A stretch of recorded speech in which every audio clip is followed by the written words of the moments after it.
வணக்கம். சற்றுமுன் கிடைக்கப்பெற்ற மிக மிக முக்கியமான செய்தி ஒன்று வெளியாகி உள்ளது.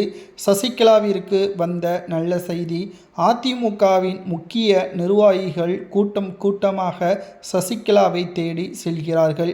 இதற்கு மிக முக்கியமான காரணம், வெற்றி வாய்ப்பு எடப்பாடி பக்கம் இல்லை. தென் மாவட்டங்கள் முழுவதும் சசிகலாவின் பேச்சைத்தான் தொண்டர்கள் கேட்கிறார்கள். களத்தில் உண்மையான தொண்டர்கள் சசிகலாவின் பக்கம் இருப்பதால் அதிமுகவின் பூத் கமிட்டிகளது செயல்பாடு மிகவும் மந்தமாகவே செயல்படுகிறது. எதிர்காலம் அதிமுக கிடையாது.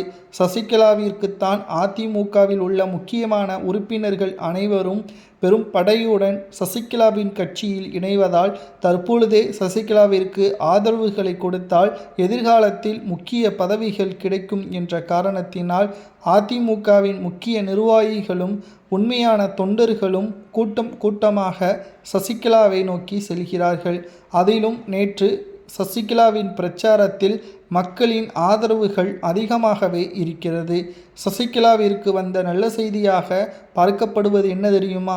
சுமார் 20% வாக்கு வங்கிகள் சசிகலாவிற்கு இருக்கிறது. இதனால் அரசியலில் யார் முதல்வராக வர வேண்டும் என்பதை தீர்மானிக்கக்கூடிய முழுமையான பொறுப்பு சசிகலாவிற்கே இருப்பதாக தகவல்களும் கிடைக்கப்பெற்றுள்ளது.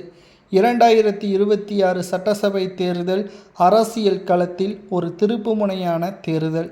இந்த தேர்தலில் சசிகலா அவர்களுக்கான ஆதரவுகள் என்பது அதிகமாகவே இருக்கிறது. 3 மாதங்கள் எடப்பாடியை முதல்வராக பொறுப்பேற்க வைத்தேன். கிட்டத்தட்ட அந்த 3 மாதத்திலேயே என்னை கட்சியிலிருந்து நீக்கி அதிகாரப்பூர்வமான அறிவிப்பை வெளியிட்டதாக எடப்பாடி கூறுகிறார்.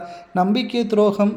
மக்கள் மட்டும் நம்பிக்கை துரோகத்தை ஒருபோதும் ஆதரிக்க மாட்டார்கள். எதிரியாக இருந்தாலும் கூட நேரடியாக போராடுவதுதான் வெற்றி. துரோகம் செய்து வெற்றியடைவது அது வெற்றிக்கே அழகு இல்லை. நம்பிக்கை துரோகம் செய்த எடப்பாடியே மக்கள் கடந்த 10 தேர்தல்களில் தோல்வியை தழுவ வைத்தார்கள். இந்த சட்டசபை தேர்தலிலும் எடப்பாடி பழனிசாமியை தோல்வியடைய வைப்பார்கள் என்று பிரச்சாரத்தில் சசிகலா அவர்கள் கூறியுள்ளார்.